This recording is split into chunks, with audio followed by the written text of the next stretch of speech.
Welcome back, ladies and gentlemen, to what I believe is episode 115 of Bell to Bell with Bobby Blaze.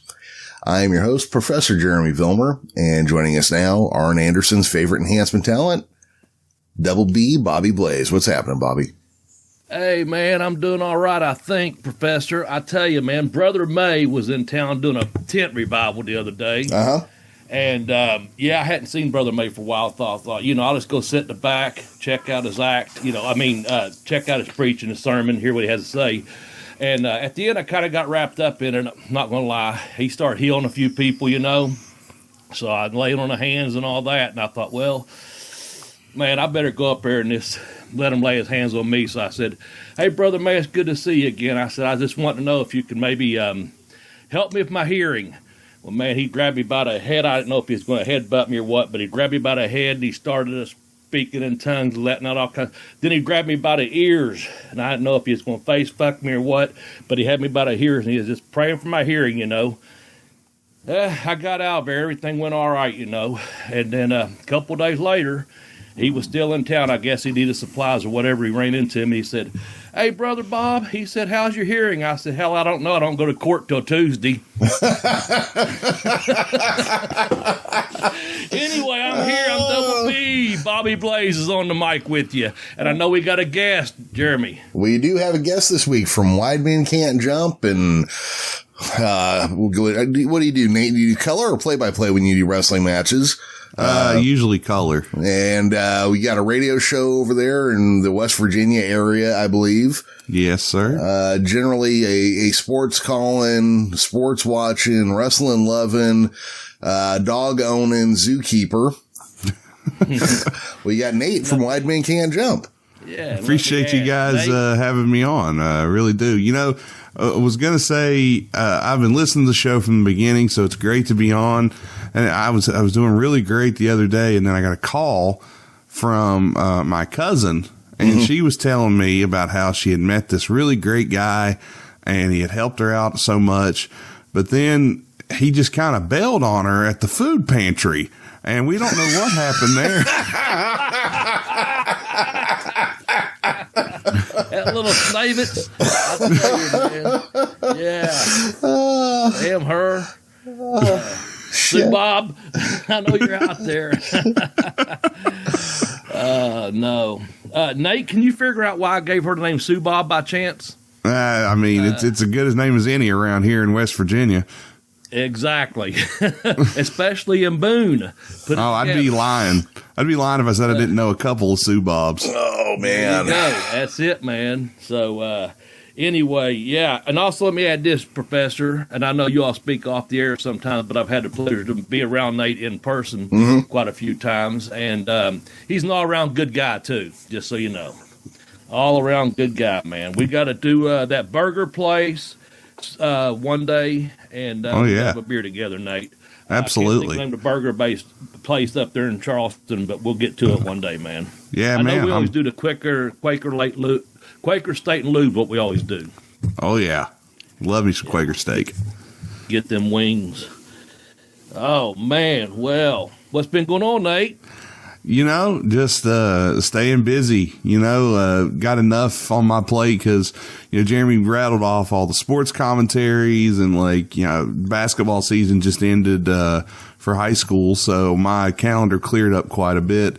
Because not only is it wrestling commentary I do basketball, baseball, football for local and high schools and for the radio down here. And I've been doing some MMA commentary. I did a pay-per-view for a local MMA group not too long ago. And calling wrestling, of course, been doing all-star wrestling for years and years now. I don't even remember how many years I've been doing it, and just recently started doing battleground wrestling as well, doing some commentary for them.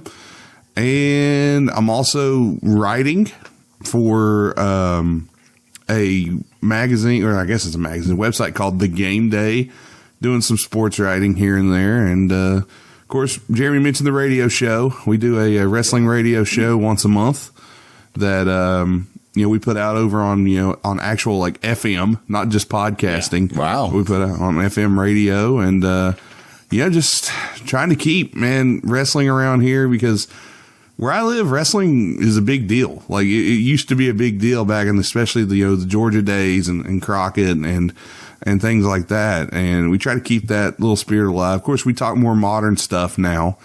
But we get a lot of listeners that'll call in and say, hey, once we want to hear some more about Dusty Rhodes. We want to hear some more about Tommy Rich and people like that in this area for sure. Guys, I got a little confession. It's something I just discovered the other day, right? But, Friday night, very often I'll get my grandson and watch him while my son's at work. Okay.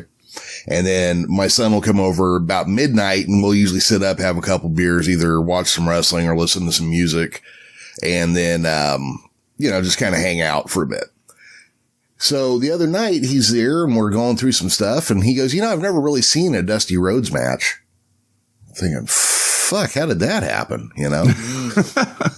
And, so we tried to find some, and all that stuff looks like since, the WWE network and all that's hit, all those old matches are not as available on YouTube as they used to be.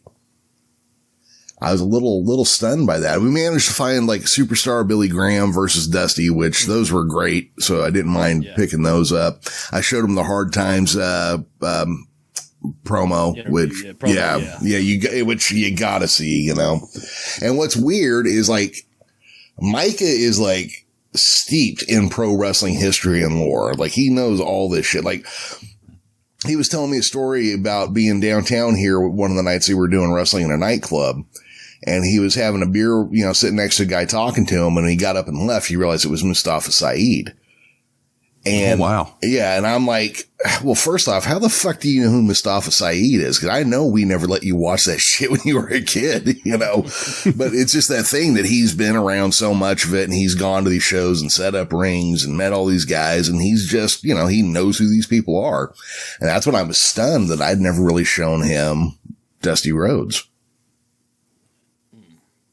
Yeah, I was told as a kid that my dad looked like Dusty Rhodes a lot, so I got a dose of Dusty a lot. Second most recognizable athlete. Yes, of course. Yeah. Jeremy's got a brother named after Dusty. Yep. So, wow. There you go. Yeah. If I can, let me give a shout out to FTC. Mm-hmm. I got out of the house and went to the show the other night on a Friday. In fact, I got a text from Nate that said he loved the stripper story, and I showed it to Shane Storm. I said, "Look what Nate texted me," and in the locker room there, Nate. Just so you know, that's who I showed it to. Yeah, I love Shane. Man, the show from I do too. Yeah, we'll talk about that later on. Something upcoming with Shane. But yeah, the FTC ran a show. Good crowd. It was wasn't try to sell out the building kind of thing, but it was a really good, good event for the amount of people that were permitted into the building. Matches from top to bottom were excellent. I mean, I'm telling you, they didn't have one bad match on the card. The students really stepped up from the FTC school, the Art of Grappling School. I'm really proud for them. I'm not going to mention anyone's individual's name because I'd leave someone out, but they done really good. Some from a couple lighter guys to a couple girls to a couple of bigger guys. I mean, it filled the card good. A couple names I will mention. I just mentioned Shane Storm and Nate. I got to mention this one for Jeremy, and that was Jock Sampson was there. Oh yeah. So Jeremy. Oh boy. But, have loudmouth will travel, I guess. There you go. And him and Casey King had a pretty good little brawl going back and forth there. But also I wanted to mention on May the 29th on a Saturday at 10 a.m. at the School of the Art of Grappling, Melina's coming in to do a seminar from 10 until whenever.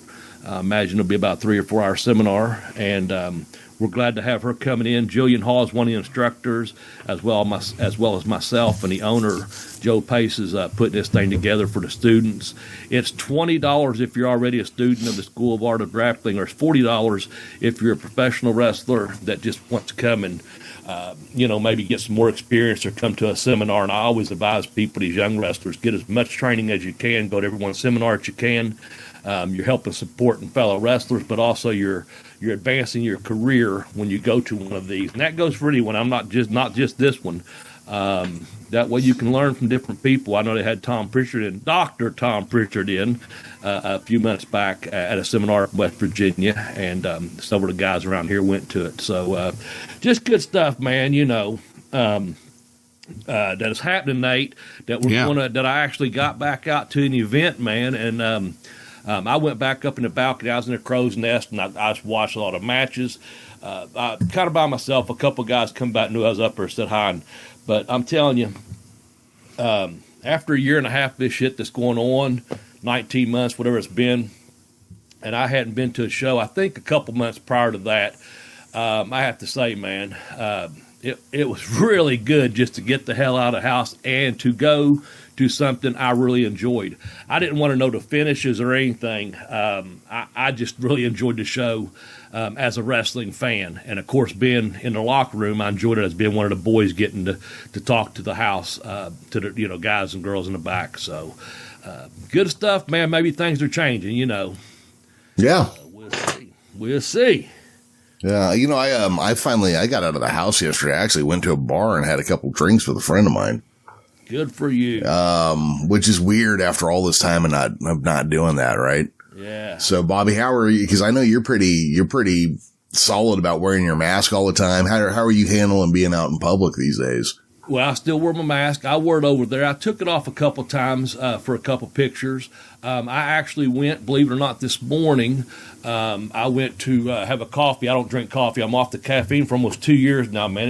It makes me a bit might nervous. But anyway, I done something else I hadn't done for a while. I had me a chocolate milk and a donut, and probably but I don't eat much sweets. But I had that after I had my meal, and I sit down at a restaurant, Tim Hortons. Shout out to Tim up there in Canada. You better not leave him out, Nate. Oh, God. Your Widemen. He'll get Well, you're telling me. Mention his name. But, no, I went to Tim Hortons and took my mask off while I ate, and I'm good so far, man. I felt naked. Honestly, I felt like, what's missing here, It's weird, huh? Yeah. But, yeah, let's see. I'm going to wear it. I'm going to still continue to wear mine for a while longer. Like I said, we were in there just having a coffee, donut, what have you. 3 other people were way across on the other side of the restaurant. It wasn't very crowded at all.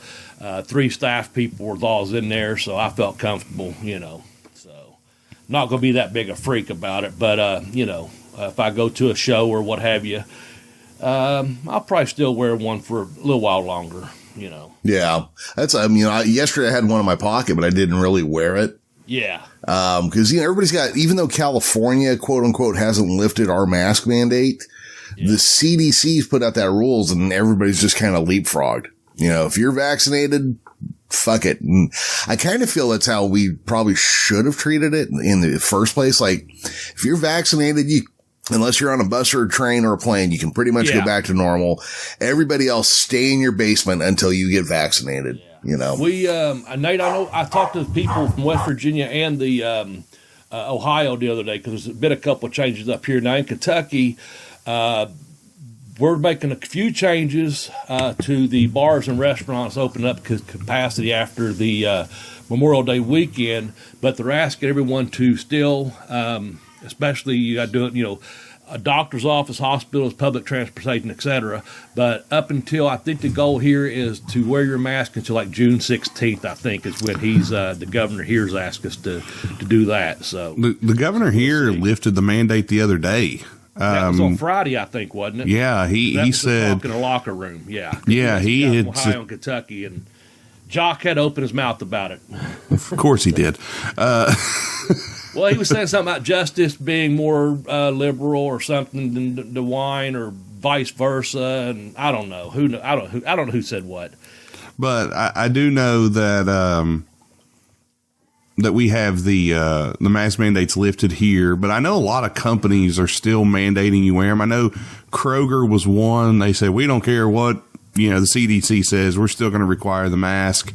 Yeah. So again, it's not a bad idea. I mean, if you wear one, it's not the worst thing in the world. If you're vaccinated, it's just like, hey, cool. Why not? Don't live with it on. Like, don't have it cemented on your face, but you know what? It's okay to wear one if you're in the grocery store or running around or around Jock Sampson. So, well, you know, up there, I'm running around about exit 28 up there at the adult bookstore there in Milton. I wonder if I have to put one on if I go in there. Oh, yeah. I mean, I was wearing those when I turned 18, went in there. There you go, man. Oh, man. That's rough. But I did see something from that show, Bobby, I wanted to bring up because we had something similar happen on our end during the ASW event. I saw pictures from the ASW event, Jimmy Hart and Jillian Hall from the FTC event. You know, these are two well-known names, and they were helping with setup and teardown. Like I saw, you know, I got there with, you know, to set up, and Jimmy Hart is setting out chairs.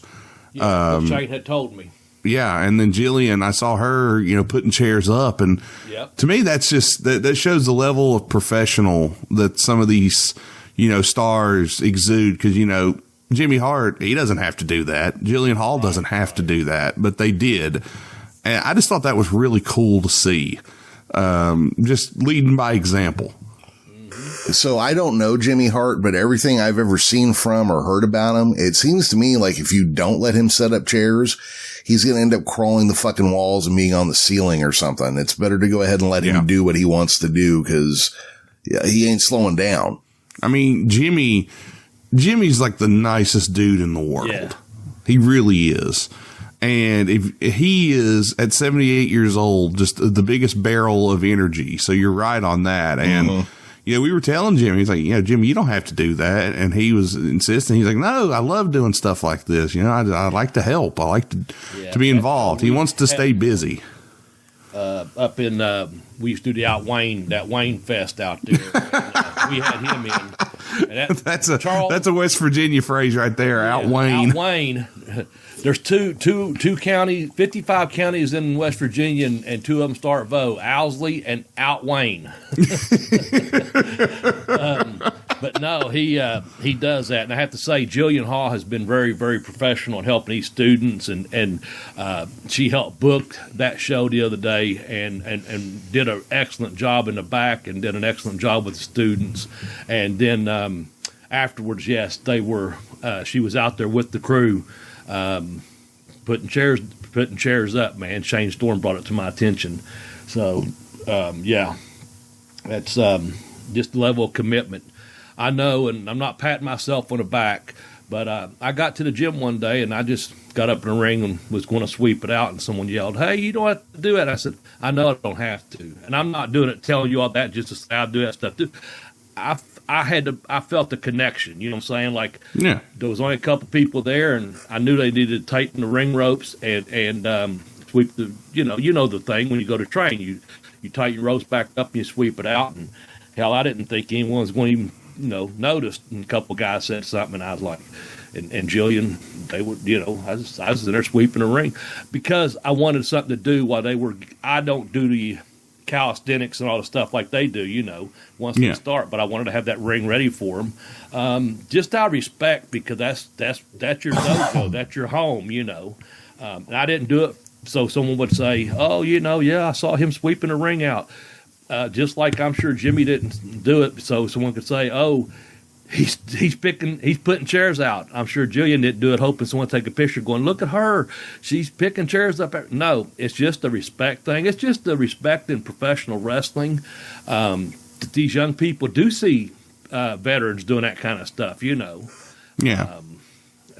showing that they do have discipline and dedication giving back to the business. I talked to Chance Prophet the other day after the show, man, and he's got his own school, and he runs shows, and he works your all shows. He works independently around here. And it's just one of those things where I told him, I said, "Man, you give back to this business a lot that doesn't go unnoticed, and I appreciate you."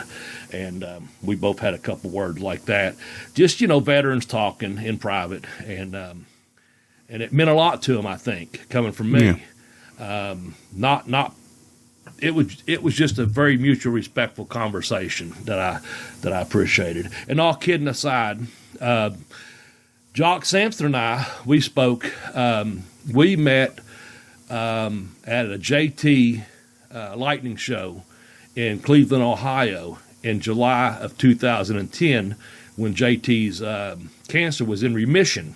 And, man, he said, hey, he started yelling at his partner, hey, this is Bobby Blaze, this guy that trained Shane Storm and Def Falcon Zero. And he started introducing me to a couple of younger guys there. And we just kind of hit it off from right there on. All because, like I told him Friday, I pulled him to the side, and he says because of the respect thing. You know, it's just he respected the business and the veterans and things. And it was really cool to make that connection, to make a friend that I can work with and bullshit around with and shoot with and not take it personal, you know. Oh, yeah. Which is, I'm going to give you feed you here something, Nate, just so you know. So when I went to Cleveland on that show, which has been, going on 11 years ago now, and met Jock, and this is going to lead you somewhere too, Jeremy, just so you know what the name will mention. But I was caught up there. JT was a dear friend of mine outside the wrestling business as well as inside. He's one of the few people that really I formed a friendship with, you know, outside the ring, outside the locker room. And I had met JT when he was about 135 pounds, and we was doing an independent show way up in Detroit, Michigan.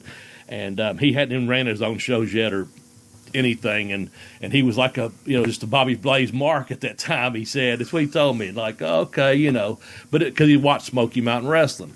And that's all good and well. But anyway, the show I went up to, I knew he had been very sick. I knew he was in remission. And, you know, I knew things may take a turn for the worse, what they did. But that show, the main event was Tracy Smothers, rest in peace. So there's you one, Jeremy, for what you're doing. And then he was wrestling Jerry the King Lawler. And I'm leaving you view that way, Nate, where we're going with that. And then I was special guest referee. And, man, it was just very, very cool to do. But that's the show I had met Jock on. And I thought that'd be a great segue for both of you for kind of, Nate, something you and I are going to be involved in, and hopefully the professor, we'll see. I'll leave that to you. And then, Jeremy, something you were going to bring up, and we'll roll into that with the SMW stuff with mentioning Tracy's name. So take it from here. I'm going to have me a quick drink of water and fill in the gaps there, what I was hitting at for both of you. Oh, sure. Well, I'll go ahead and kind of take the lead. Friday, let's see, I believe both of you guys contacted me, if I'm not mistaken, to let me know that news was out that New Jack had passed away. You know, 58, a heart attack. Now, I've had a heart attack, so I'm definitely sympathetic. You know, I had one when I was 43. But later that night, or Saturday, I can't remember which day it was, I had seen a story that Lance Storm kind of referenced and wrote on Twitter, just about how many people basically from the class of Smoky Mountain Wrestling had passed away, and, you know, then or in the meantime. And it's kind of a lengthy list. And Bobby, you were there. So first off, can I get your thoughts on New Jack? Yeah. Sometimes I feel like, I was told actually, right before I was leaving the building, someone come up to me and told me, and I just was like, okay, I know I got a couple of promos to do before I leave, and I'm get the hell out of here. When something like that happens, it hits me hard. But also I'm like, you know, the nature of the business, that's just the way it is, and I'm almost callous to it. And I hate that, okay? I hate that feeling. And then sometimes I feel like I'm a survivor's victim guilt maybe sometimes, sure. Honestly. I do. That hits me a lot from the guys in Smoky Mountain and guys in WCW, and this guys in the business that I've met. But so I'm going to keep this light with New Jack. He and I got along fine. No heat anywhere, nothing like that. I worked with him a few times. One of the things that got me, and it came back on one of his interviews later on, it may have been on the dark side of the ring. We were in Knoxville one night. We were going to be in my hometown the next. And he come up to me. I knew he had a Corvette, and I knew he was getting paid, you know, decent Smoky Mountain and stuff. But he said, hey, Bobby, can I borrow $30?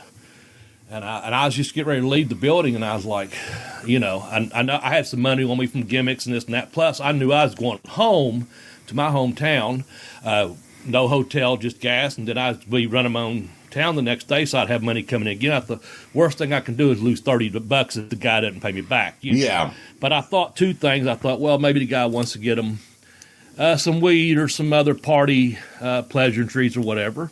Or maybe we don't get paid till Monday, and this was on a Friday.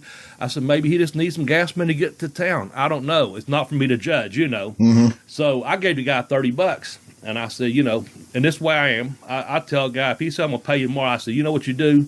I said, you get me when you get me.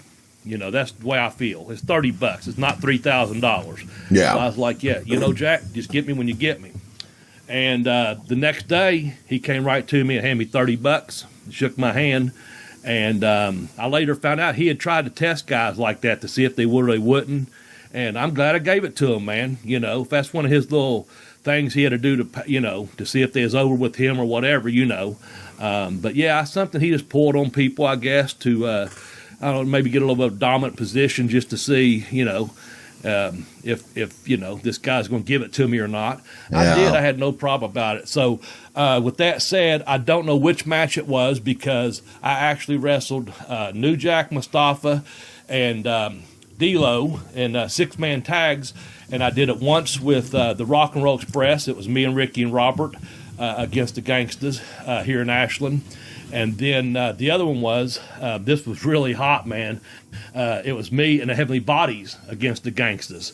And, man, both matches were over because, you know, I was over in my hometown as a babyface. And those guys, I mean, the fucking Heavenly Bodies and Rock and Roll Express, of course, were over. And the matches were easy. Everyone has done a spot with each of them. Mustafa could actually wrestle some, too, by the way. Gene Anderson had a little bit of hand in his training, him and Nelson Royal, because I had wrestled him in a singles when New Jack hadn't showed up a couple times towards the end of the run there for the Gangsters. Yeah. Yeah, nothing.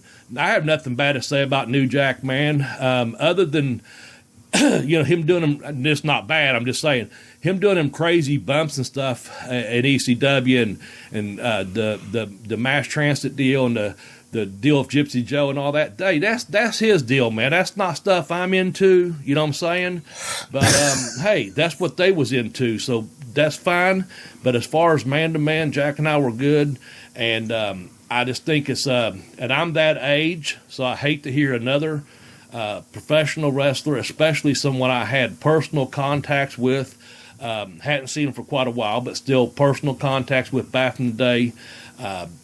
You know, my heart goes out to his wife and his kids and his family, and it's one of those things that sadly it happens, you know. But I'm keep my memories good of New Jack, man, because I got along with them fine, and as I treat people, I try to teach people how I want to be treated, and I treat them how they teach me. You know, saying it's that golden rule thing. So got along with them fine and worked with them, and I hate to hear about his passing. But that's just kind of my memories, of good memories that, you know, we shared the ring together. No one got crazy, no one got bladed, and everyone got paid. Yeah. So SMW, I've always, because I didn't really get to see it. I've seen more of it later, you know, because I didn't really pay attention. But it kind of was a throwback promotion back in its time. So the people that were there because they loved old school wrestling or because they got a payday, right? I mean, that was kind of the two reasons to be there. Yeah, I mean, that was the impression I always got. I mean, Bobby would know better than I.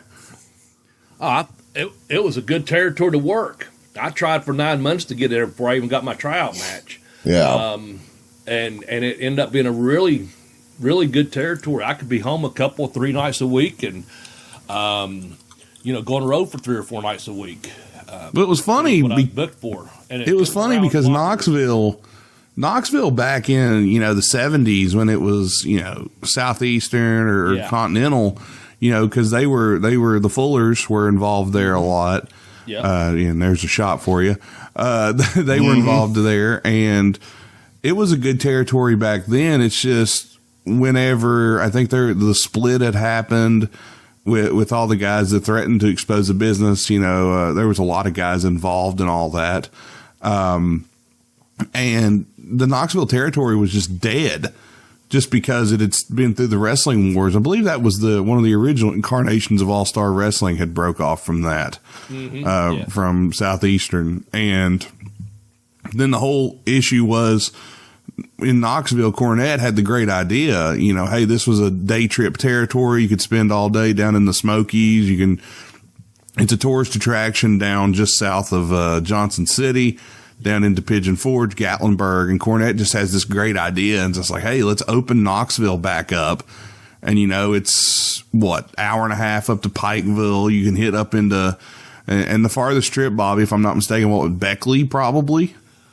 Regular trip, yeah, that's about, 3.5 hours, I think. Roughly. Almost 4, with a couple of tolls in there. But the longest trips for me, when you come out of Knoxville, we went to, had a couple shows in Marietta, Georgia, which were not regular shots, but that's only like 4.5 hours. Yeah. And then we done the show over in Charlotte, which again is from Knoxville, 3.5, 4 hours. So my longest trips were 6 hours, only because maybe I had left Ashland to head, towards Knoxville or wherever. But when I stayed in Knoxville, yeah, you got Johnson City, Barbersville, Kentucky, and Morristown, Tennessee. Those 4 main towns right there. Throw in Hazard, Kentucky, that's, 90 to 110 miles away, I think, Corbin and some of those towns. And then you got those surrounding towns in the Knoxville area, like you said, Pigeon Forge, Sevierville, and all that. They ran some spot shows in. They ran Cookville out there towards the middle of Tennessee a couple of times, but that was rare, So, yeah, it was a day, you could leave later in the day, get to the matches hour, 2 hours beforehand if you needed to, and get you a good, if you didn't stay in Knoxville, which I mostly stayed in Knoxville, you could still get a good head start, though, on the next town, or go to the next town if you wanted to go to, say, Johnson City the next day, and be in that town. You could be in your room by, 12:30 or 1, and sleep in the next day and already be in town, So, yeah, great day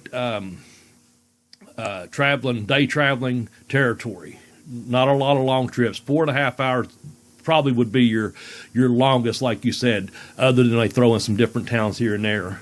Yeah. But good territory and good fans. And I have to say, man, and I know Jeremy's going to bring up some of these people's names. I want to say this: the morale in the locker room at Smoky Mountain Wrestling was excellent. I mean, it really was. Everyone, for the most part, and I'm not saying shit didn't happen. You're grown men, things come up. We don't have to get into all that. Some of you know some of the history of, you both do, about some of the stuff that went on backstage. But for the most part, really, the morale was really good in the locker room from the time I got there until the time they shut down. Yeah. I'm going to read this real quick. This was Lance Storm wrote this. Yeah, this is good. I'm just going to paraphrase. I'm not going to read the whole thing. I'm going to kind of go to the third block here. Okay. But, he starts off one of his peers died, New Jack, Jerome Young. Then you go down to a couple lines. It says, SMW is not a big crew. And thinking back to my time there with Jack, I realize now just how many are no longer with us and died far too soon. Rex King, Steve Dahl, Jimmy Del Rey, New Jack, Chris Candido, Bruiser Bedlam, Tracy Smothers, Balls Mahoney, and Brian Hildebrand. That is the only time I've ever seen anybody say Brian Hildebrand and not bring up Mark Curtis in my life right there. Bobby, that's quite a few people who are fairly young, to have lost that many. Just, I don't want to get dark with it. Just kind of, what are your feelings? What are your thoughts? I mean, is that something avoidable? Is this just the way shit happens? I think it's just the way things happen. I really do. And I'll have to say, it hurts my heart hearing all that. Just a few weeks ago when I got the Candido book in, I realized that, I didn't realize how much I'd missed Tracy Smothers just to the last 2 or 3 weeks. I mean, it hit me and I just let it numb me for a while. Yeah. Tracy and I were really, really close, and, that hit me pretty hard. And then Chris was young when I knew him, and Brian had actually reached out to me once. Of course, he was in WCW with me as well, and I missed his call, and I hated that because I know it was one of his last calls. Mike Mills reached out to me when Tracy passed away, and I can't remember the exact text. I saved it, but it's just one of those things where it's fun to have you on the show, Bobby, and we're gonna have Mike on in the future too, by the way, from Booking the Territory for all you wrestling fans out there. But he reached me, via text on my phone. We've exchanged numbers just like Nate and I have, and you and I have, Jeremy. Yeah. And it's more personal, that way when I got a message on, and I'm not on Facebook, but I'm just saying, I got a message on Facebook. Well, this is personal, and Mike just said, man, I just want to make sure you're all right, man, because we're losing too many of you. I can't handle this, Yeah. And I was like, no, I'm good, Mike, I appreciate that. And to me, it's that's a lot of people, man, and I worked with each and every one of those people in some capacity. Lance in a bunch of house show, battle royal type situations, him and Chris came here and worked in my hometown. I didn't realize how many times that I had brought Smoky Mountain in here to Ashland until I started looking back through it. And I want to put this out there, a little bit off topic, but real quickly. I had 3 chances at the NWA title, and I kind of brought that up before. That just blows me away. One of them was against Chris Candido here in my hometown before he jumped into WWF at the time, and then I wrestled Severn in Charlotte and Severn in Knoxville when he had a title. That just blows me away. Sometimes I don't, I just let someone say, oh, don't you realize you've done this? I do, but I just too modest about it, Yeah. I mean, but with these deaths, I know this is serious. I don't want to get to a dark spot, but it does hit you, man, sometimes, and some more than others. And here recently, I just was like, I've seen some pictures of Tracy, and I was like, man, that would hit me pretty hard, not to try to overshadow the one of New Jack. When I was told the other evening, like I said, I had 2 promos I needed to do, and I knew I wasn't going to go out and hang out with the crew afterwards. I'm 10 minutes from the town, and I was like, I'm going home after a show, because that, for me to be out that long, was fucking long enough for me, believe me. Sure. And man, when they whispered in my ear, they didn't tell anyone else, the person that told me, and I just went numb, man. I just kind of went numb, to be honest with you. Come home, sit down, and just kind of, done a little reflection and sent out a couple of texts, you being one of them. And I thought, man, I'll just talk about it briefly on the show on Sunday, when we start recording. But, man, I didn't realize, and I just saw that deal by Lance last night, actually. I saw it pop up on my Twitter feed, and I was like, damn. That's a lot of guys, man. Yeah. It's a lot of names, that's for sure. And there was a couple guys that came in that did TVs for us before they went to WCW, and they've passed away as well, that were through Smoky Mountain. Well, I'm gonna bring some levity real quick. First off, I just want to say Lance Storm, I think, is second to maybe only Dean Malenko, and as far as in-ring ability went, he was just incredible to watch. I'd love to interview him sometime, but because he's a huge Corner Gas fan more than because of his wrestling career. Yeah. Give him on your time then. Yeah, exactly. See, Bobby, you just need to watch Corner Gas. That's what it comes down to. Yeah. I watched 2 episodes way back when, man, and I know you and not Adam, who Sean. Sean. Yeah. Sean, yeah. So I know he likes it. Yeah, so one of the first things I came across was somebody reposted a picture from New Jack's Instagram. And it's a picture of him and Brooke Hogan. And it says, Hulk Hogan? Yeah, I saw it. Good, yeah, I saw that. That's what. And then another one was I saw somebody, and it's there's that meme of the Undertaker standing behind AJ Styles. Yes. And it's that picture.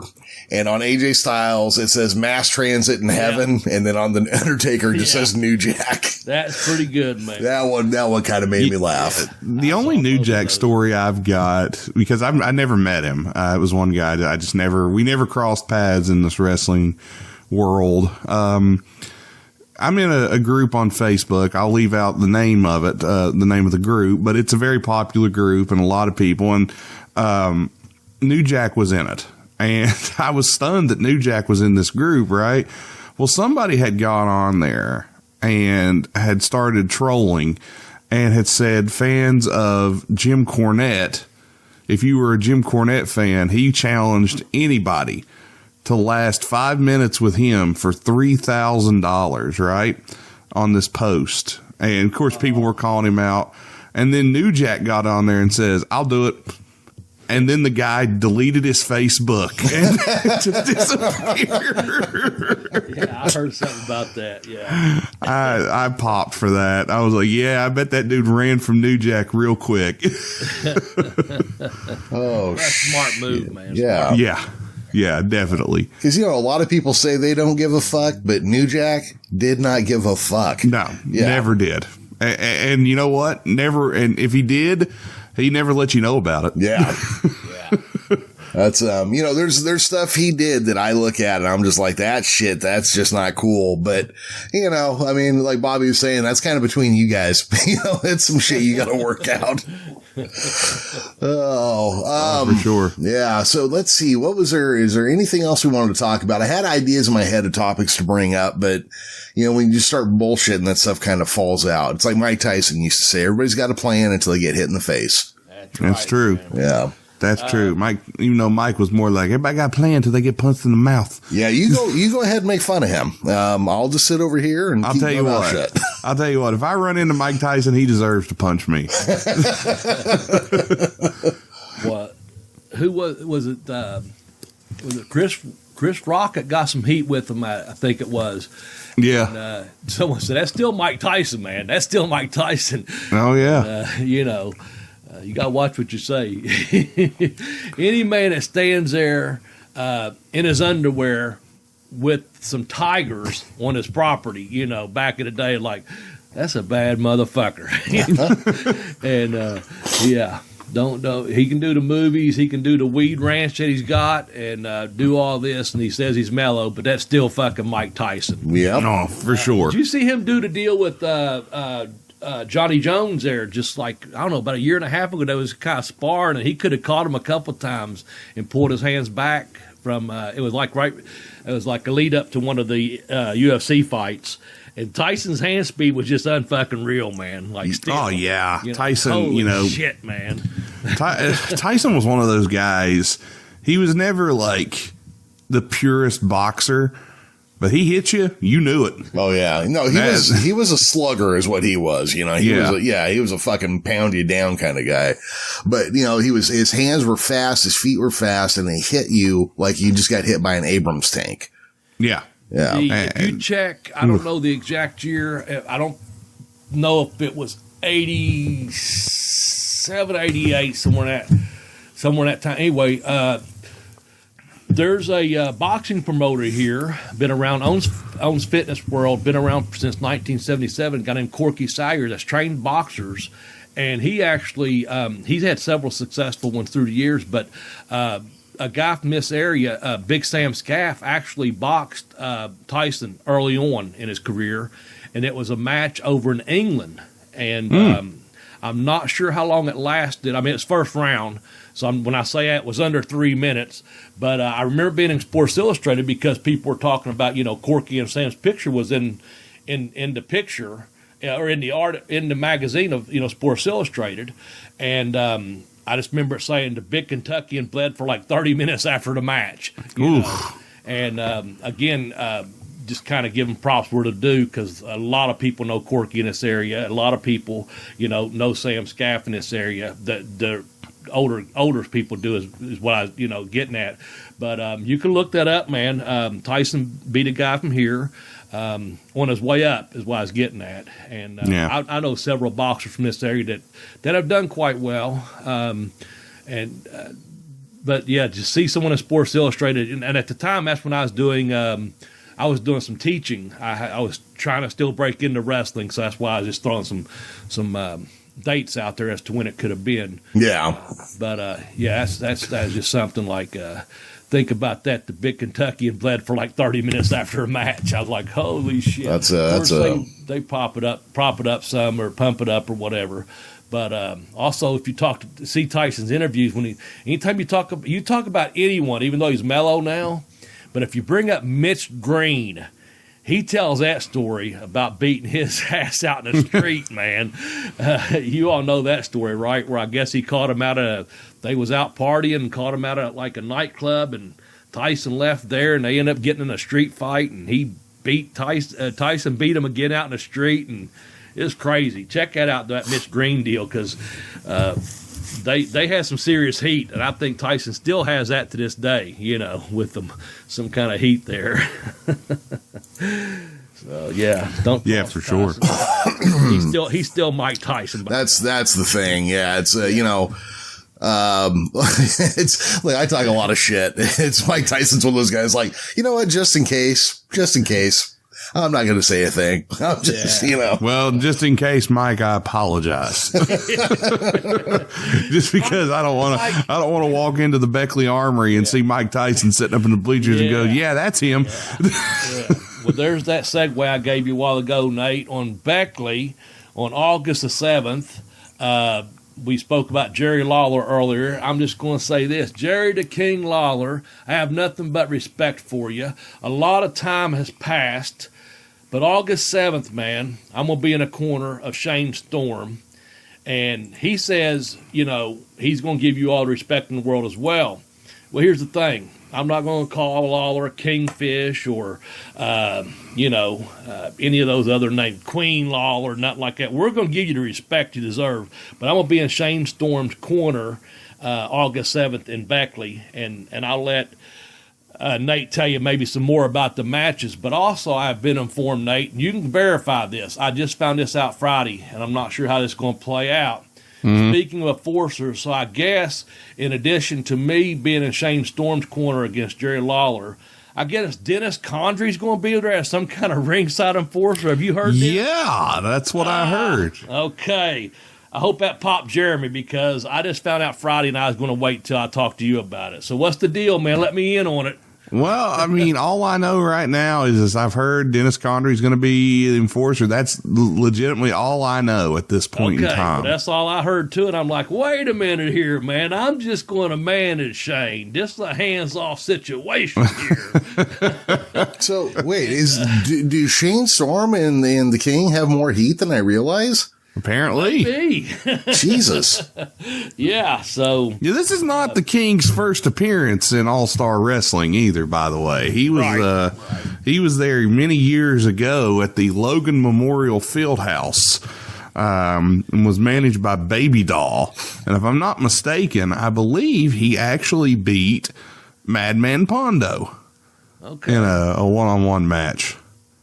And I think you all drew a good house there, didn't you?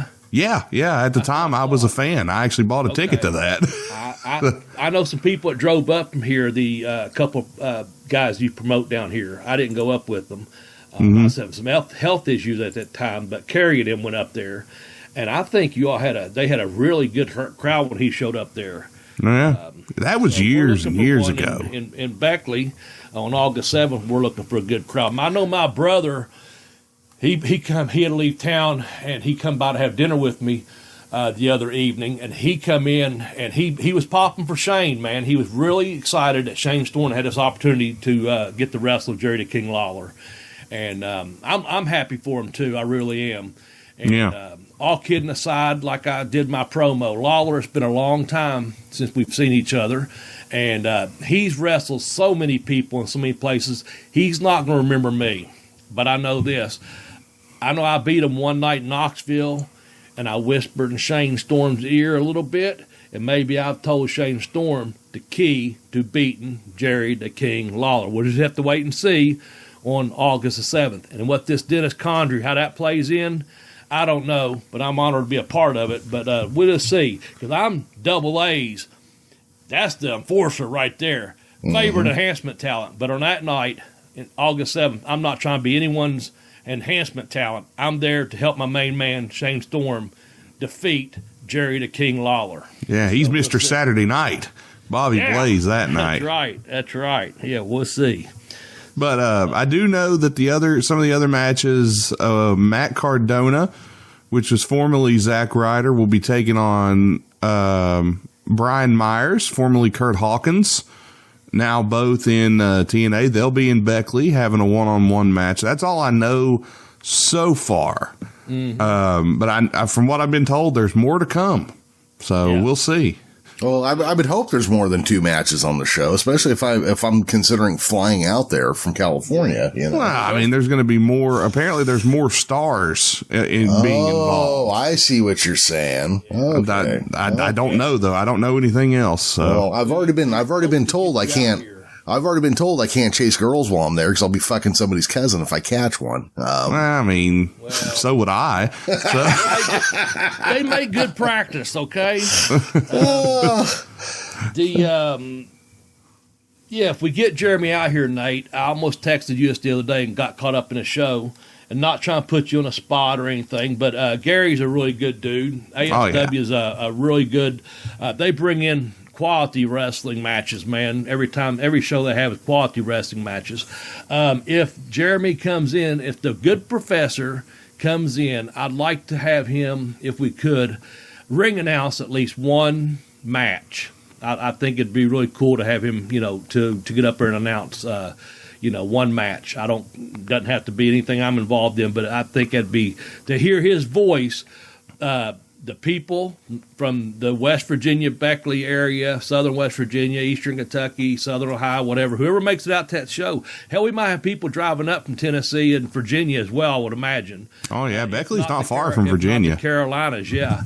So, anyway, they could hear his voice that doesn't have the accent, and they're going, who's this foreign motherfucker? Who's this ham and egger? Yeah, who's this ham and egger? There you go. But, Jeremy, would you be up to it if Nate or myself could pull up through a few strings behind the curtain there and say, this guy's got a great voice. Let him interview someone. I would love to if that could be worked out, You wouldn't be nervous, or you'd be like Michael Buffer?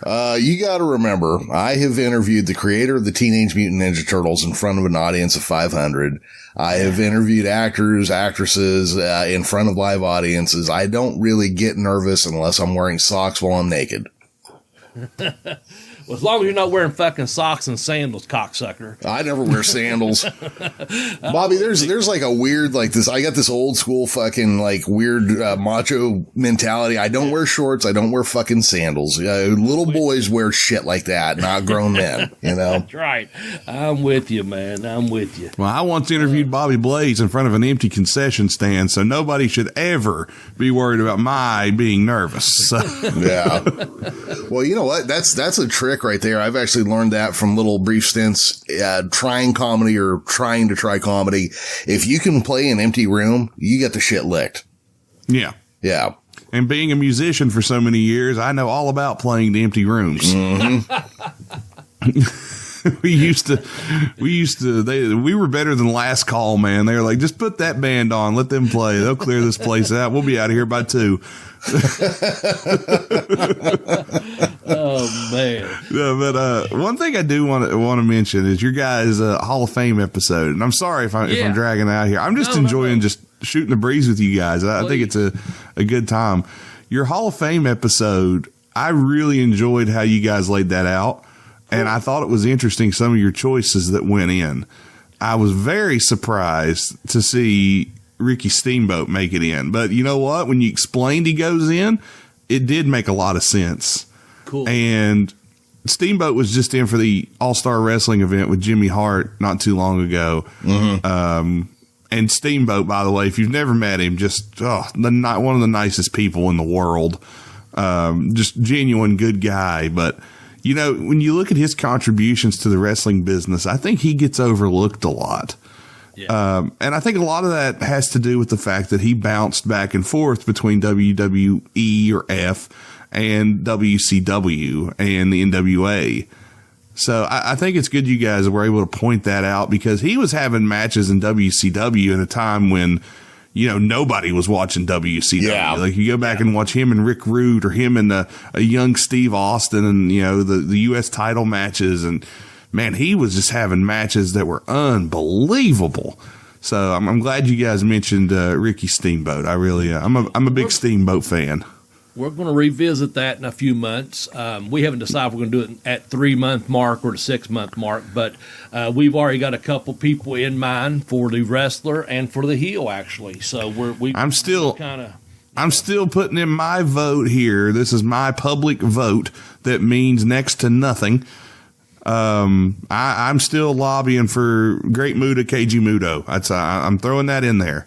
That's a Hall of Famer every day of the week where I come from. What's he going for there? Where's he going to fall into? Give us, is he a wrestler? Is he hardcore? What? Just throw it out there. Here's your open forum, Nate, Muta, to me, was the first big Japanese transition to the United States on national television that got over as a babyface without even meaning to. Gary Hart wanted Muta as a heel. Yeah.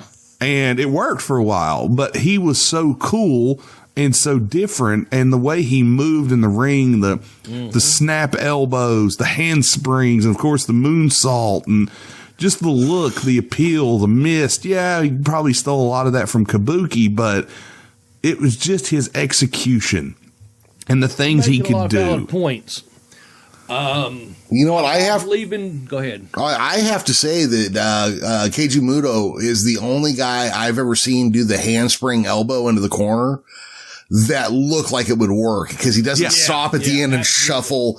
No. Everybody that does that, like, shuffles at the end and then stuck it like at the Olympian gymnast. Yeah, stuck the landing every time with that back elbow. Yeah. And I don't know what it was like a couple nights ago I was watching some match he did in Japan.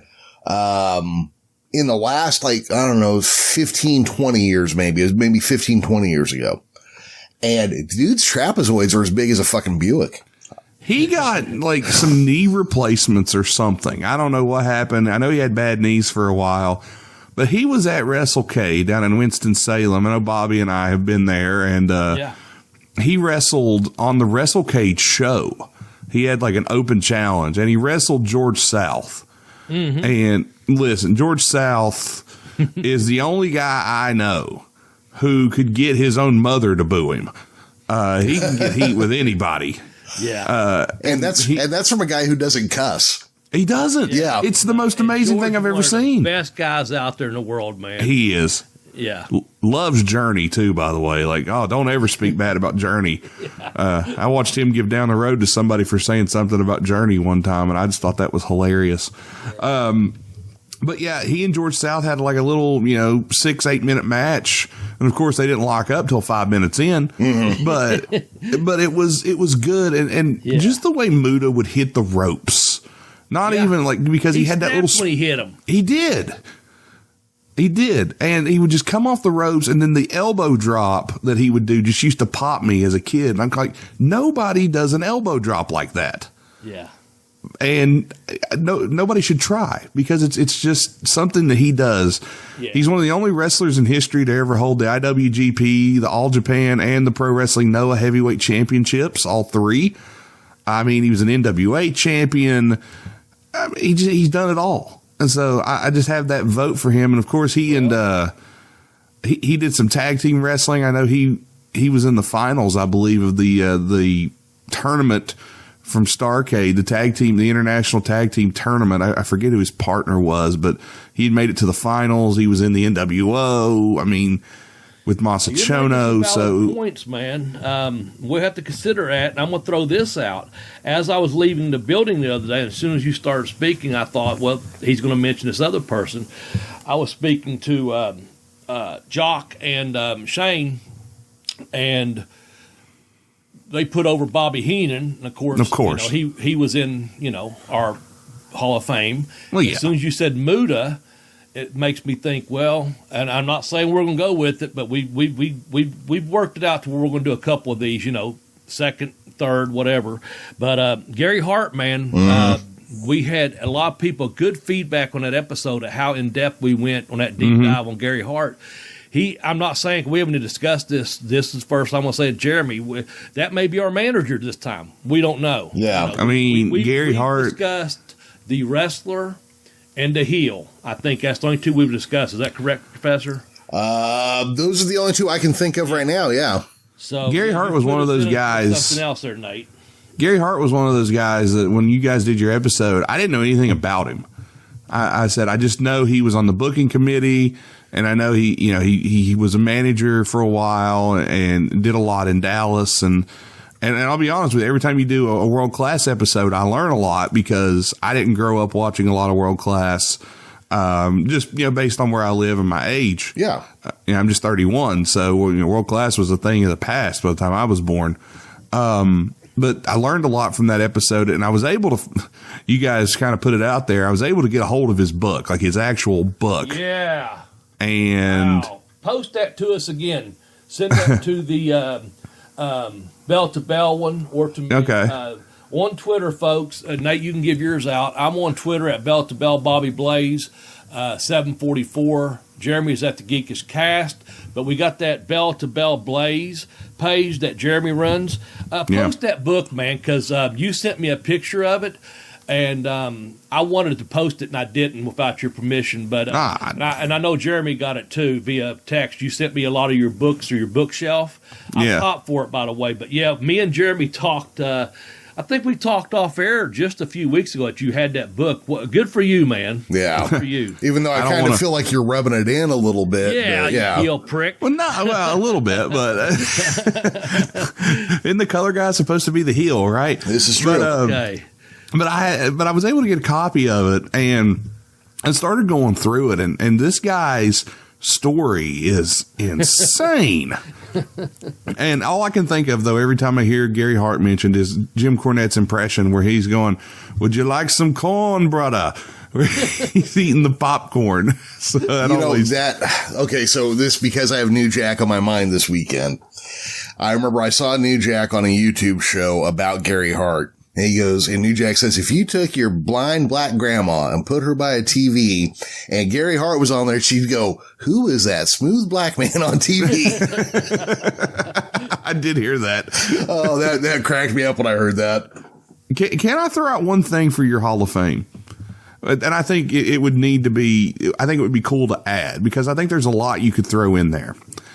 And that is commentators / ring announcers. And it doesn't have to be play-by-play and color, but just one. Because there's been a lot of great ring announcers and color guys and play-by-play guys over the years. I mean, okay, so we were talking Smoky Mountain. I thought Bob Cottle. Here's what we did, Nate. Not to go ahead. No, I mean, go ahead. Oh, yeah. Well, here's what we did, just to let you know. No, Bob Cottle, great. What a great guy, and deservingly to be into the Hall of Fame. What we kind of did, though, we didn't want to do we did top 10s, where we did top 10 commentaries. Yeah, okay. Commentators, rather. Makes sense. Makes sense. When, think here. Well, I'm just saying, here was kind of layout. We didn't want to duplicate, like, okay, here's our top 10 announcers, which Bob Cottle was one of them. And we did that right around the time, passed away. Tex, yeah. No. It was around the time that Lance Russell passed away. Oh, okay. Excuse me. No. No. It wasn't? Mean Gene. It was Mean Gene. Okay. Yeah. No, it was Mean Gene. Yeah. Thank you. Yeah, because we did Lance and Gordon at the top. Yeah. So what we wanted to do, so when we did that Hall of Fame, just so you know where we kind of went with this, and we may not have prefaced it this way. So here's and I love that idea.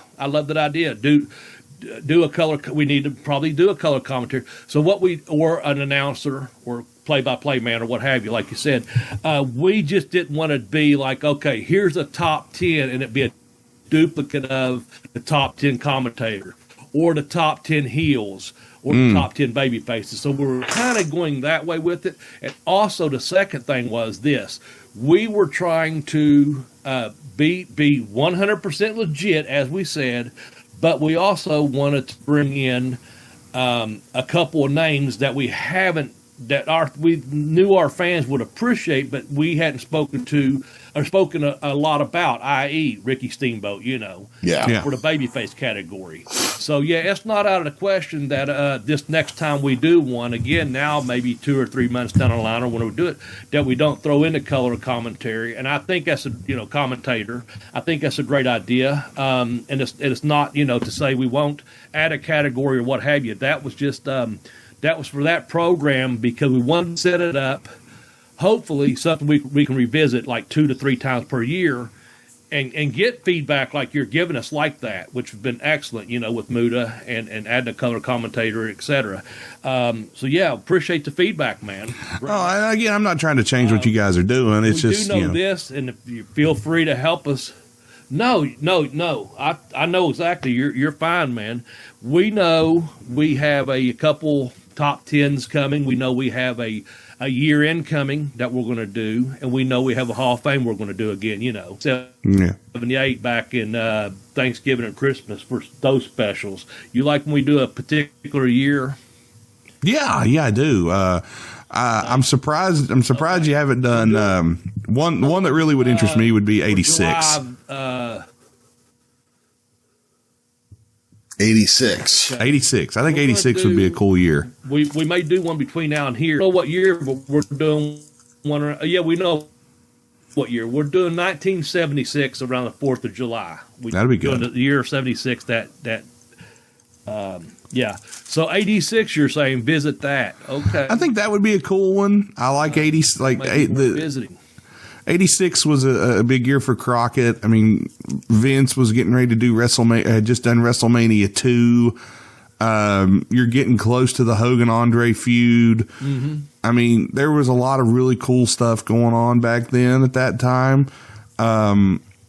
Jeremy, you would know this before I would. Okay. Was UWF a thing in 86 at the time, or was it still Mid-South? I want to say it was still Mid-South in 86, but I want to think it was like 87. I can find out real quick. I was just wondering, that's all. But I don't know, 86, and of course you had 86 was the big Starrcade event. You had the scaffold match with the Midnight and the Road Warriors, and I don't know, 86 was just always a really cool year for wrestling for me. You're right, Nate. It was 86. That year? Okay, I thought so. 86 is the year that UWF formed. 87 was the year it folded. Yeah. I knew it was in there somewhere. Yeah. Was there also a Crockett Cup that year, 86? I think there was. Yeah, I think was it not the first Crockett Cup, maybe? Maybe. And, of course, Houston was running at that time still, too. I don't know into what capacity. And match of the year was, I brought this up last week, my brother told me as one of Jeremy's favorites, it was Nick Bockwinkel and Kurt Hennig that year. Yeah, with the AWA. We got a lot, 86, okay, so we'll visit that, man. We will visit that. Well, Bobby, I have a question for you because you were there at the time, and again, if you guys gotta cut off, just tell me. I mean, I could sit here and talk wrestling all day. You were in WCW at the time. They were really hot, but then just after they cooled off, they were still bringing in Michael Buffer to do the ring announcing for the main events of pay-per-views and big matches. Do you have any idea how much money they were bleeding just by bringing him in to announce one match when they could have just had their in-house announcer, whether it be Dave Penzer or whoever, do it? If I told you a number, it'd probably be wrong because it's all backstage hearsay. Yeah. But for an example, I don't know Michael Buffer's fee at that time, but I think something like $80,000. I mean, it was huge, that they lost. That's crazy. Not just because of him being the announcer. I'm saying like a show out to the MGM. They brought in Kiss for like $250,000. They're destroying Hummers off the top of the buildings. It was. Yeah. There was. I'm trying to think of which show I was on. And again, now that 80,000, that's no reflection of Buffer or like I said, I mentioned 250. I think. Hey, if somebody's going to pay me $80,000 to come in and do one thing for 2 minutes, I'm going to do it. Oh yeah, no, I know that. What I was getting at is, don't take me to my word That's what he Okay, just saying. so some prices thrown around out there. General knowledge about that era would say that Michael Buffer had a $25,000 appearance fee. That's just to like show up. Okay. Yeah. If he said, let's get ready to rumble, it could be as much as 100,000. Oh my God. If it was a thing where he could hold you over a barrel, he'd get $1 million per appearance. Sheesh. Well, there you go. So what I was getting at is we were with when those shows were taking place, when things were happening that way, right? Mm-hmm. Again, could have been closer, could have been way off if he held him over the barrel for $1 million. But what I was getting at is there were shows where they was bleeding money, okay? Yeah. And I know in the back, and I can't remember exactly what happened, okay? But it's one of those deals where basically, like I said, I think they brought out Kiss for $250,000 to introduce the Demon. Poor Dale Torberg. Whether it's Buffer getting, the 25 plus he got another, 75 or whatever for 100,000, whatever it was. I just know something happened, and I almost want to say it was when they destroyed a limo or something like that. But anyway, long story short, someone just turned to one of the road agents turned around to the boys and said, well, there went about 10 jobs, guys, And the guys he was talking to, myself included, were all contract guys that were making pretty good money, okay? Yeah. Some more than others. But it was just a matter of time before you'd go and not see 150 people, at the Universal tapings. You were seeing, 75 people. And at the time you'd go to Nitro and you weren't seeing, 75 people, you were now seeing 60. And again, 25 or 30 of which are not going to be used, on any given night. But no, I can't remember what happened, but one of the agents, and you would know him, and I'm not going to mention the name because you know all the agents there, they just turned around and said, well, there went about 10 jobs, And everyone just shook their head like, because that was out of our control, But it was just always something that boggled my mind when I go back and watch. And I'm like, look at all the money that they're paying Michael Buffer. Yeah. Not only just to fly in wherever he was, because this wasn't like, okay, we're in Vegas, let's get Buffer. No, they're flying him in. They flew him into Sturgis, South Dakota. Yeah, I was going to say, threw him in Sturgis, yep. And had this, and he was dressed up like a biker announcing main events. And it's just like, I do know that the WWE used him one time in all the years that I've been watching wrestling. I can remember one time, and it was in Madison Square Garden, which I thought was very weird. And he didn't even announce the names right. He announced Shawn Michaels as just the Heartbreak Kid, which was weird. Yeah. But again, it's one of those. They were bleeding bad there at the end, man. But it was just one of those things where people were making these decisions, and at some point it got to be, they had to bring in the lawyers and bring in the accountants, and they looked on a piece of paper. They saw what each person was making. They looked on a piece of paper, saw whose contracts were expiring, and they looked at that and said, okay, how many dates is this person working to make this kind of money? And they just started chopping. And they had those people, won't mention those names either. I know a couple of them by name, lawyers and stuff. I'll save myself but they just come in basically. They didn't know who Bobby Blaze was. They didn't know who. They said, this guy's working these many dates. This is what he's making. We can save money here. And what I was making was not. They saved a couple pennies maybe. I was very happy with my contract and my salary and my travel. Don't get me wrong. I'm just saying they could have made cuts otherwhere.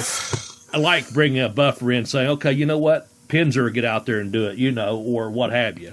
Yeah. So, they were just doing. It's like this, man.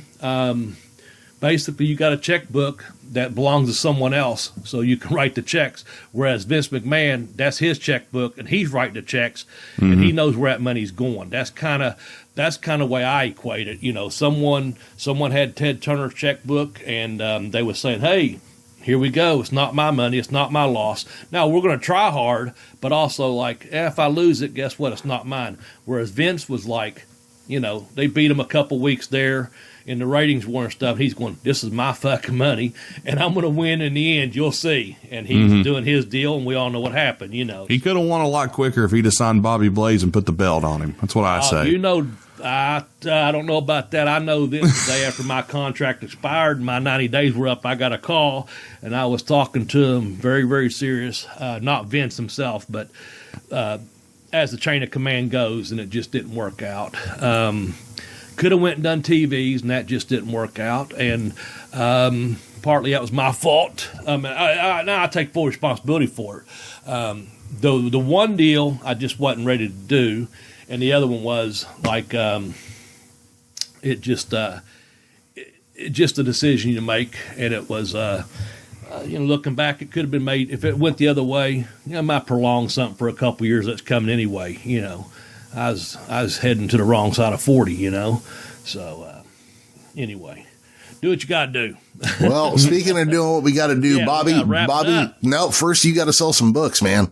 Oh, yeah, okay. So I know Nate likes my books. They're fantastic. He's helped me sell a couple at the shows and stuff, man. And I appreciate that, Nate.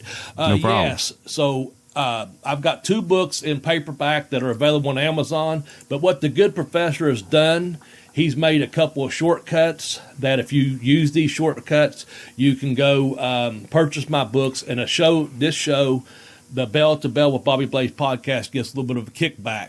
So my first book, called Pin Me, Pay Me, Have Boostful Travel, is available at tinyurl.com/blazebook1.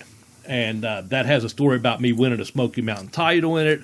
Has stories about me going to South Africa, England, Australia, Canada, several different. I went 5 times. I think I mentioned several of them. Going to Japan. I didn't mention every trip, but I kind of combined those. Anyway, good stuff, man. A little bit about my personal life and what's happening. Some decent pictures in there. Blah blah blah. And I've heard, even if you're not a wrestling fan, you'd really enjoy that book. And I probably said that to no one out there because mostly wrestling fans are listening to this podcast. But I'm saying you can get it for families of your members of your family that are hopefully over the age of 18. But there's some life lessons in there and stuff. So it's Pin Me, Pay Me, Have Boostful Travel at tinyurl.com/blazebook1. Now, my second book, Nate, this has a stripper story in it that you like so much. I kicked out on 2, The Educational Wrestler. I talk about a couple strippers I met and, kind of dying with a cheeseburger on my breath with a, hooker on my arm or something. I'm not trying to be Herb Abrams or anything. I'm not into the Vaseline. But how good a way to go is that? Shouldn't we all go like that? Yeah, I guess. Herb Abrams did. Yep. Yeah, that's what I'm saying. But I'm not going for that. But anyway, it's just got some funny anecdotes and stories in it. But it's called I Kicked Out on 2, The Educational Wrestler. And you can get that at tinyurl.com/blazebook2. And I'd appreciate it. And the show appreciates it. There's some ebooks available. Once you get to that site, there's like 3 ebooks. They're all like $2.99 each. Just short stories. Feel free to download one of those on your Kindle or your laptop or whatever your phone or whatever. Those are available under Kindle Unlimited. But again, just purchase one of my books, man. Purchase it for a friend. Again, they are adult oriented, but hell, if you want to buy it for your 8-year-old, that's fine. I had another author tell me, he said, you don't realize and he wrote this book and whatever. He said, you don't realize you're missing a large part of your audience. There's a lot of 8-year-olds out there that enjoy reading about professional wrestling. I said, I'm not writing a fucking book for an 8-year-old. Yeah. I don't care. Okay? I said, I don't care. And he said, well, don't you want to sell? I said, yeah, I want to sell books, but I said, not to 8-year-olds. This is not appropriate for an 8-year-old. And he goes, well, I think you would miss my point. I said, I'm not missing your point. You're missing mine. I don't care if an 8-year-old reads my story. I don't want them to.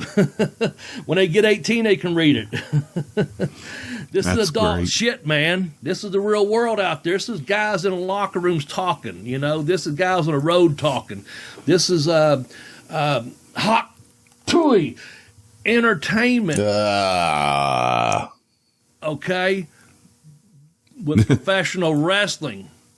This is not a picnic on the side of the road, Daddy. Yeah, this ain't no party. This ain't no disco. This ain't no fooling around. This not even a fucking dress rehearsal. This is the real deal. Buy the fucking books. Go to tinyurl.com/blazebook1 and get Pin Me, Pay Me, or go to tinyurl.com/blazebook2 and get I Kicked Out on 2, The Education Wrestler. There's that. We got it in, Jeremy. All right, Nate, if people want to catch you on one of your multitudinous projects on the side, where can they find you? Well, we got Widemen Can't Jump, the sports podcast. We're coming up on 4 years as a podcast, almost getting close to 200 episodes, so looking forward to that. Tune in if you like any kind of sports. I mean, we're not just a basketball show these days. We're talking football as well. Hockey, just, what, if you like sports, tune in. It's a good time. I also do the radio show on WVOW Radio. You can check that out on WVOWradio.com. It's once a month. It's called The Worldview of Wrestling. Check that out. Just had Jimmy Hart on our last episode, which was really cool to talk to Jimmy. And I also do another wrestling podcast called In This Ring with Joe Pizzapia, and we talk all things pro wrestling, and it's a short little 45 minutes to an hour show that we do, and check that out. It's In This Ring.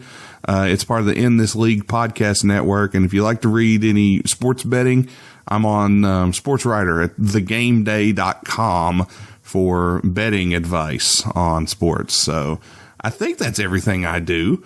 Off the top of my head. Hard to say. And All-Star Wrestling. Come check out All-Star Wrestling. That's my main group that I'm with. Do the commentary, do a lot of just anything they need me to do. I've been there for years now. We got a show coming up on June 5th. We'll have the reunion of America's Most Wanted.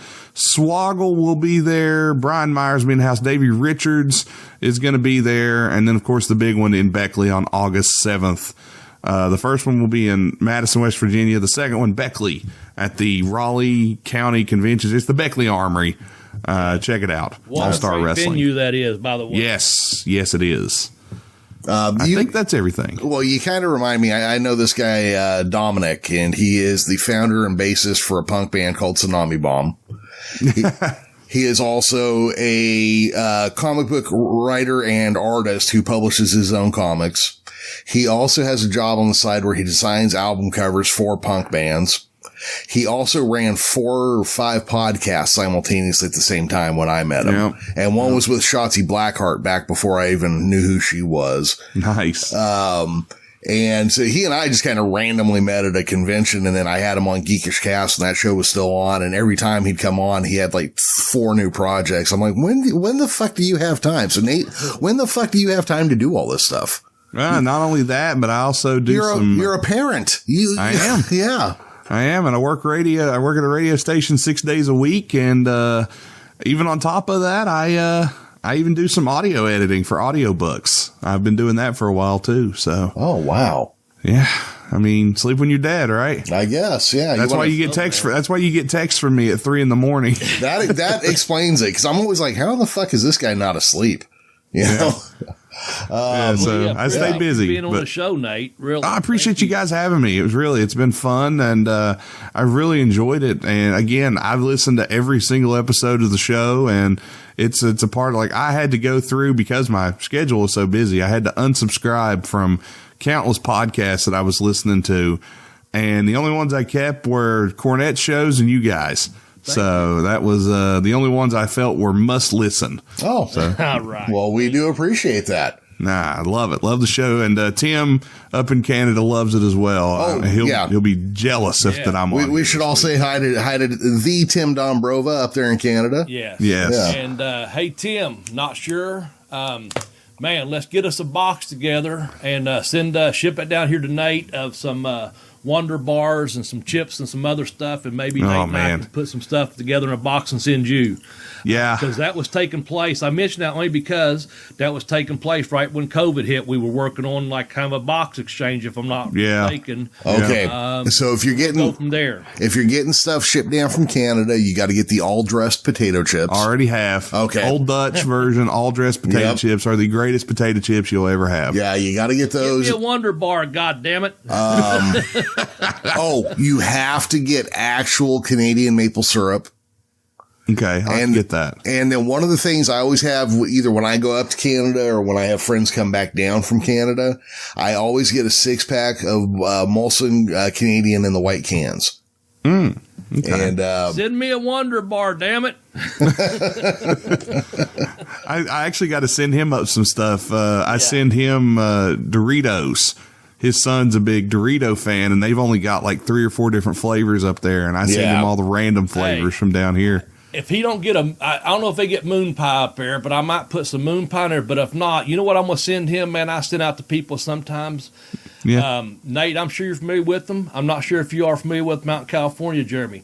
The Goo Goo Cluster. Oh, yeah, Goo Goo Cluster. I know where to get those at, man. I'm telling you, I might have to send Tim a couple of that. I didn't even know they still made those. Oh, I can get them right down the street. I got to look it up because I don't know. No. They stand for Grand Ole Opry. They Nashville, Tennessee. It's called a Goo Goo Cluster. Grand Ole Opry.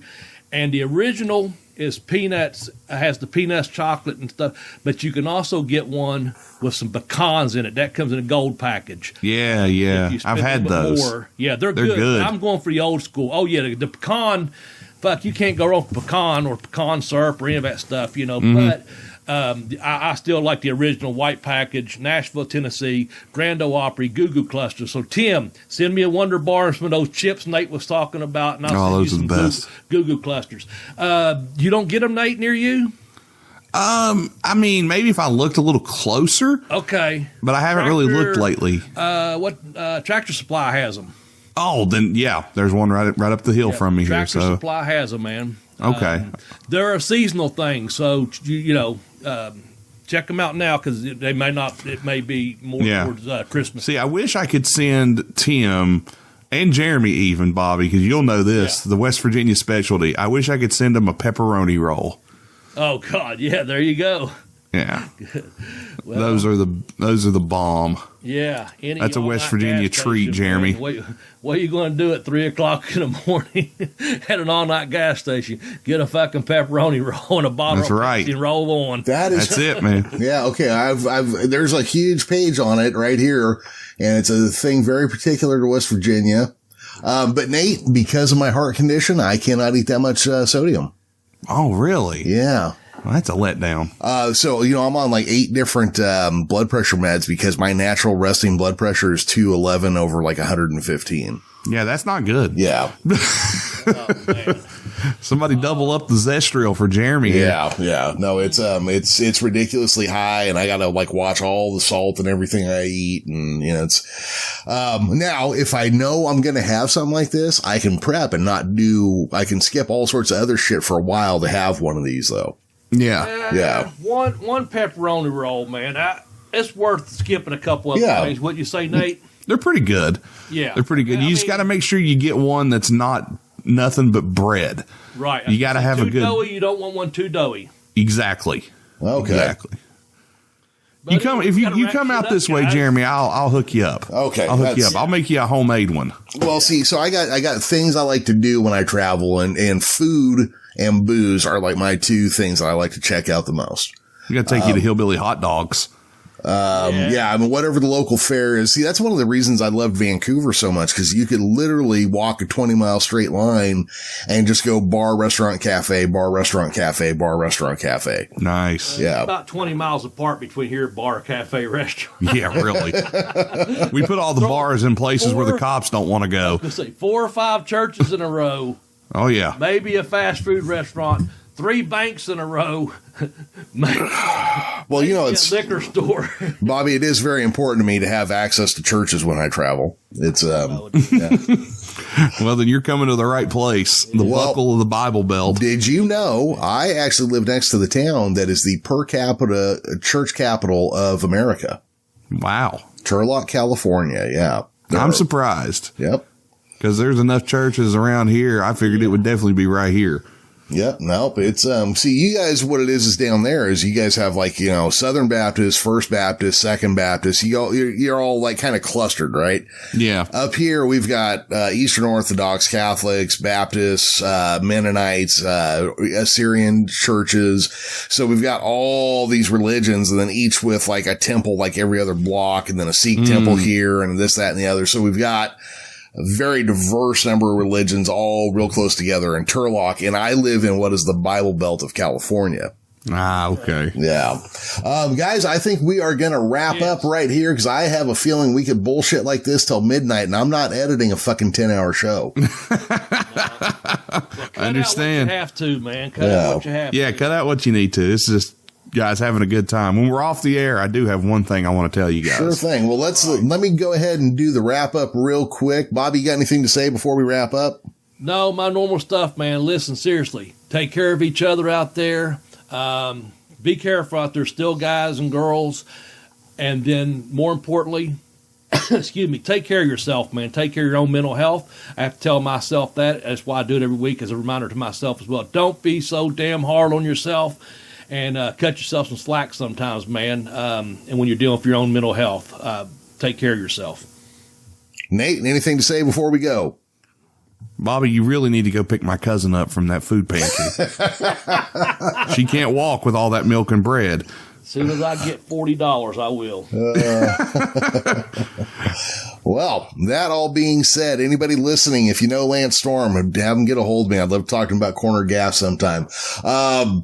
For the late Tex Johnson, myself, Professor Jeremy Vilmur, for Nate from Widemen Can't Jump and your local radio station out there in West Virginia, and Arn Anderson's favorite enhancement talent, Double B, Bobby Blaze, the Reinforcer. Bye-bye, everybody.